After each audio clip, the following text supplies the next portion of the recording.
So I actually just posted the latest devlog. I think it came out really good, so we're gonna just keep rolling with these chill devlogs and whatnot because I have a couple more updates. This is the game that I've been working on as a part-time solo indie dev for over 2 years now, where you return to an abandoned game project only to find that the NPCs had kept working on the game while you were gone, and it's up to you to work with the NPCs to restore the game and the world they live in, or choose to plunge them further into chaos. I've also been recording my journey of So working usually on it this starts at game the like entire time, 4:30. just to see how far the game has come along. I have been working on updating the UI a little bit in the game.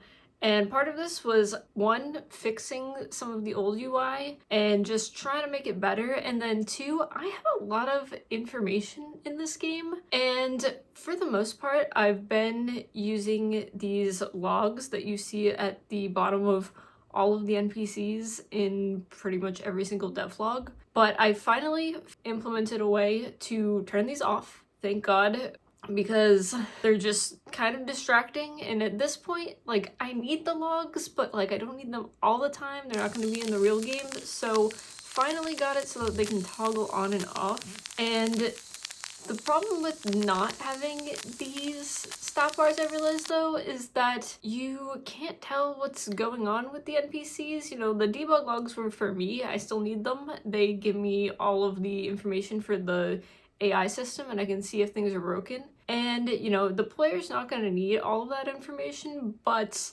still they need some information. So I'm still kind of like working on designing how to represent all of the information from the NPC system to the player. For now, the first step was adding in stat bars. So basically the exact same 3 stats that the player has, so hunger, health, and stamina. I basically just copied the exact same UI that I had for the player and I put it above the NPCs.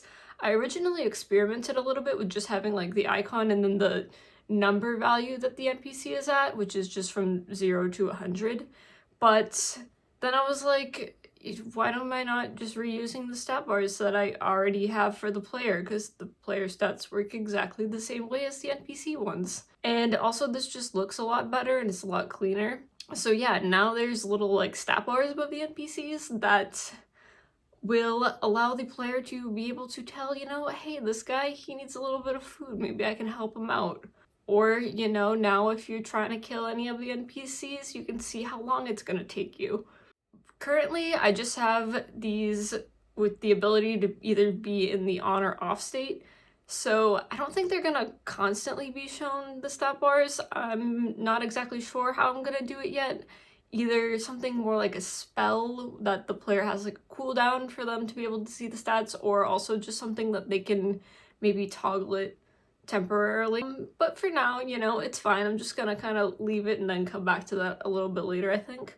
My plan for some of the other parts of the NPC system and showing that information at the moment, not as clear. So for the debug logs, the one thing that I find personally really helpful is being able to see what the NPC is doing, what their plan is from the AI system. So if they're hungry, I have logs that show literally like the steps they're taking, and I'm thinking of maybe like showing this with like thought bubbles or icons or something in like a nicer, neater way. I'm not really sure yet.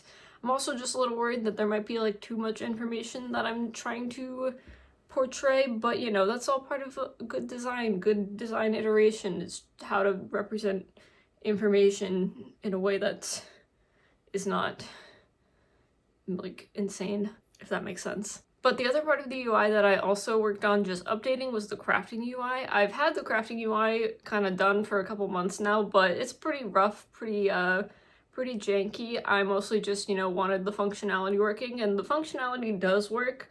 However, there's like a bunch of things that I was intending to change. First thing was just, you know, the progress bar thing that I have on the top. Still not perfect, but it's at least a little better. You get the idea. Basically, there's a progress bar that fills up depending on how much of the ingredients have been contributed towards the recipe. Then I have this slot at the end that wasn't so clear before, which is where the actual like produced crafted item is. So I made that like a little more clear. Yeah, it's not perfect. I also kind of moved around some of the UI a little bit. So yeah, now the UI I think is at least a little bit better. Like I said, UI is like honestly one of my weaker points for the game design process. I don't know. I just try to make it as simple as possible and as clear as possible, and then I'm like, this is fine. I'm just not good at getting creative with the UI and like making it actually still look good and be understandable. The other thing that I updated was the speech bubble. Wow. The other thing that I updated was the speech bubbles, which pretty much look probably exactly the same as how I showed them in the last devlog. You're not really going to see any difference. The only difference is really relevant to me, and that is now I just kind of like refactored a little bit of the code and the way that was set up to accommodate the stat bars. I didn't have a good way to make sure that the speech bubbles weren't kind of like overriding the stat bars, or you weren't seeing both at the same time and you're like, what is even happening? I can't read any of this anymore. So yeah, refactored the dialogue bubbles a little bit to just, yeah, they look exactly the same. The only difference is the text actually is scaling with the box a little bit better. Not that, I don't know, maybe people noticed that, maybe people didn't. Yeah, that took longer than it should have. Once I did the speech bubbles, I actually also wanted to go back into the dialogue system, which I completed recently. That's what the one of the most recent devlogs were, and I wanted to like just clean up the dialogue system a little bit and that I had in the dialogue system, and I was still kind of working on that. I honestly just kind of got bored with it, and then I instead decided to add donation boxes to the games. So there are two types of structures in the map, the main map, that will need to be things that you, the player, and the NPCs need to contribute to like fixing up.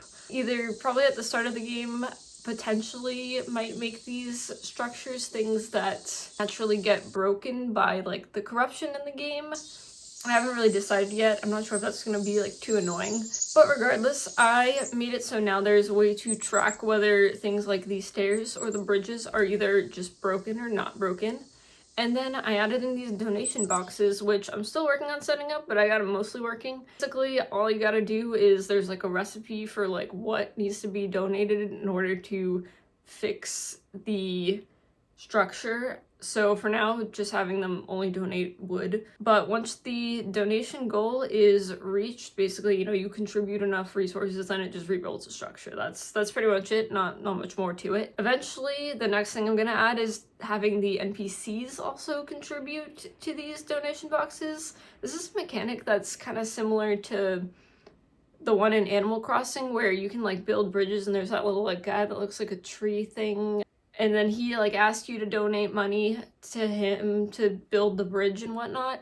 And theoretically, your, you know, little Animal Crossing villagers are also supposed to donate money. But in my experience playing Animal Crossing, they just never do. You know, just little cheap bastards over there. My game, however, I do actually want them to donate. You, the player, maybe don't donate anything at all. I might make it so eventually like the NPCs will get this bridge built with or without you. That's why I'm kind of thinking of potentially putting in the mechanic of having the structures, you know, randomly get broken by things like corruption events. Because, you know, it's not all gonna be on you to fix everything. I want to make sure that the NPCs are also, you know, you're pulling their weight as well. And that's gonna require a little bit of tweaking and experimenting, but that's the plan for the mechanic right now. So I added the donation boxes. Currently doesn't save, but that's not that big a deal. I can fix that.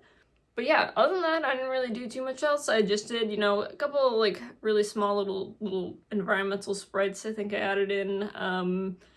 Set up. I usually try to just like weekly now go into the map and like try to find any like weird sprites and update them, or add in or start setting up any of the smaller little like items or foliage items that I've forgotten about that I already had drawn. That happens a lot. So I did that this week as well. You know, I added a couple of other just like little like foliage items as well, but there's still a lot more I need to add in that regard. But yeah, that's basically my update for this week. I don't know, a little polishes on things, a lot of little refactoring here and there that I've just kind of been working through progressively. I know I think it's just really good to iterate on your game, to go through and then make these like smaller adjustments and just kind of then reevaluate and see, you know, what else is like a priority for you to fix. That's what I've just been personally doing though. Okay, but that's pretty much it for this devlog and this little update. I don't really have much else, honestly, but I will see you in the next devlog. Bye.